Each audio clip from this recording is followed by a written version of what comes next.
नमस्कार साथियों, मैं डॉक्टर एमपी सिंह, कोविड-19 का कोऑर्डिनेटर। आज मैं आपसे बात करने जा रहा हूं कि इस संक्रमण पर काबू किसने पाया। साथियों, बहुत सारे केस हैं, आपने देखे होंगे कि जब एक व्यक्ति कोरोना से संक्रमित हो जाता है और उसकी पत्नी उसको हॉस्पिटल लेकर पहुंचती है। हॉस्पिटल में बेड नहीं मिल पाता है, बेड की अवेलेबिलिटी नहीं होती है। डॉक्टर कहता है कि हमारे पास 2-3 घंटे की ही ऑक्सीजन है, ऑक्सीजन का इंतज़ाम आपको करना पड़ेगा। वह महिला अकेली होती है, उसके छोटे छोटे बच्चे होते हैं, कोई भी उसका देवर जेठ नहीं होता है, माता पिता वहाँ पर नहीं होते हैं। वो बहुत दुखी हो जाती है, बहुत परेशान हो जाती है। वो अपने भाई को कॉल लगाती है, भाई वहाँ पर पहुँचता है, अपने भाई को कहती है कि भैया तुम्हारे जीजा जी कोरोना संक्रमित हो गए हैं, इनको ऑक्सीजन की ज़रूरत है, यदि इनको बचाना चाहते हो तो ऑक्सीजन की व्यवस्था करो। वह चारों तरफ घूमता है लेकिन कहीं पर भी ऑक्सीजन अवेल नहीं कर पाता। वह अपने रिश्तेदारों को भी फ़ोन करती है लेकिन कोरोना का नाम सुनकर कोई भी नहीं आता है। वह बच्चा अपने दोस्त के साथ में कहीं जाता है, 10-20 हज़ार रुपये दे करके वो सिलेंडर लेकर के आता है। जो उसके पास चेन होती है, जो अंगूठी होती है, वह वहाँ पर गिरवी रख देता है क्योंकि उसके पास पैसे नहीं होते। सिलेंडर ले आता है, सिलेंडर लग जाता है लेकिन बचाव पक्ष नहीं होता है। हॉस्पिटल की दूसरी तीसरी मंजिल होती है, वह महिला उस सिलेंडर को इतने वजन को उठा करके दूसरी तीसरी मंजिल पर ले जाती है। उसका पति देखता है कि मेरी पत्नी कितने भारी वजन को उठा करके ला रही है। वह रोने लग जाता है कि मेरी पत्नी ने कभी इतना वजन नहीं उठाया, आज मेरी वजह से यह इतना वजन उठा रही है। बहुत दुखी होता है, बहुत परेशान होता है। अपने पास में एक बेड होता है, उस पर भी कोविड पेशेंट होता है, उससे बात करता है। वो कहता है कि ये हॉस्पिटल जो दूसरा साथी होता है, कहता है बहुत अच्छा है, लेकिन काहे का अच्छा है, कैसे अच्छा है। वो भी रोने लग जाता है। वो बताता है कि मेरी पत्नी के पास कड़े थे, उन कड़ों को बेच करके उसने जब सिलेंडर मंगाए, स्वयं सिलेंडर उठा करके लाई, सिलेंडर उसके पैर पर गिर गया, उसका पैर टूट गया। बड़ी दुखी होते हैं दोनों, कहानी जब आपस में कर रहे होते हैं, सुन रहे होते हैं, बड़ी वेदना और संवेदना होती है साथियों।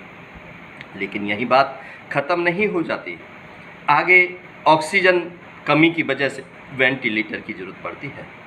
अब तक तो लग रहे थे 10, 20, 50 हज़ार, लेकिन अब शुरू हो जाते हैं पर डे 80 हज़ार, 90 हज़ार, 1 लाख, 2 लाख का खर्चा शुरू हो जाता है। घर में पैसा नहीं था, वह कहाँ से पैसे का इंतजाम कर रही होगी, समझ नहीं आ रहा। लेकिन यह खबर उसकी सास के पास पहुंच जाती है। सास के पास में बीघा 2 बीघा ज़मीन होती है। वो उस ज़मीन को किसी को गिरवी रखती है, बेचती है और पैसा लेकर के अपने बेटे की जान बचाने के लिए आ जाती है।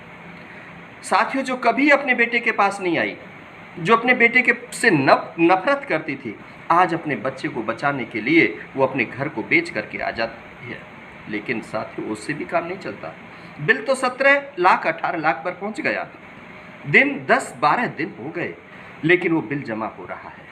साथियों, उसके बाद भी काम नहीं चलता।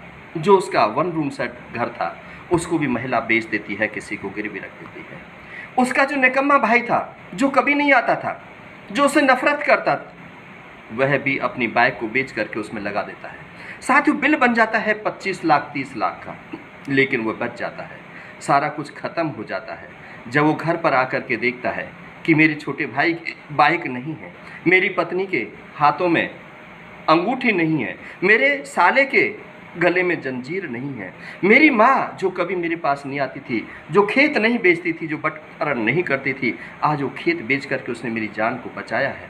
मेरी पत्नी जिसको मैं हमेशा डांटता फटकारता रहता था, जिसको कहता था कि तुझे समाज का ज्ञान नहीं है, मैं हमेशा उसको गलत समझता था, आज उसने मेरी जान को बचाया है। साथियों, इन बातों से आप सीख रहे होंगे कितने घरों में ऐसा हुआ होगा, कितने परिवारों में ऐसा हुआ होगा जिन्होंने अपनों को बचाने के लिए घर भी बेच दिया, दुकान भी बेच दी, सोना भी बेच दिया, जेवर भी बेच दिया।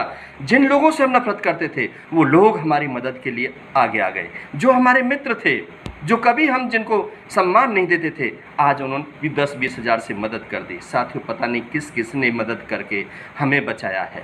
इस कोरोना संक्रमण को मौत देने के लिए कितने लोग साथ में आए हैं। साथियों, इससे आपको समझ आ गया होगा, यदि हमारा आपस में प्यार है, आपस में सम्मान है, हम एक दूसरे की इज्जत करते हैं, एक दूसरे का सम्मान करते हैं, एक दूसरे के लिए काम करते हैं, एक दूसरे की मदद के लिए साथ आते हैं, तो साथियों, इस कोरोना को हम भगा सकते हैं, इस कोरोना को हम मार सकते हैं, इस कोरोना पर हम विजय प्राप्त कर सकते हैं। इससे सीख लेना और इस वीडियो को आगे करना, ताकि और लोग भी इससे सीख ले सकें कि हमें हमेशा साथी बनना चाहिए, हमें हमेशा सहयोगी बनना चाहिए, हमें मित्रवत व्यवहार करना चाहिए, हमें किसी से नफ़रत नहीं करनी चाहिए, हमें किसी से लड़ाई झगड़ा नहीं करना चाहिए, हमें किसी को छोटा नहीं समझना चाहिए। पता नहीं कौन सा व्यक्ति, कौन सा डॉक्टर, कौन सी नर्स, कौन सा सफाई कर्मी, कौन सा पुलिसकर्मी, कौन सा हमारा जो साथ में जो छोटा लेवल का काम करने वाला कर्मचारी था, कौन सा अधिकारी हमें कब हमारी मदद कर दे, कब हमारे काम आ जाए। सबका धन्यवाद करो और इस वीडियो को आगे लाइक और शेयर करो। बहुत बहुत शुक्रिया, बहुत बहुत आभार।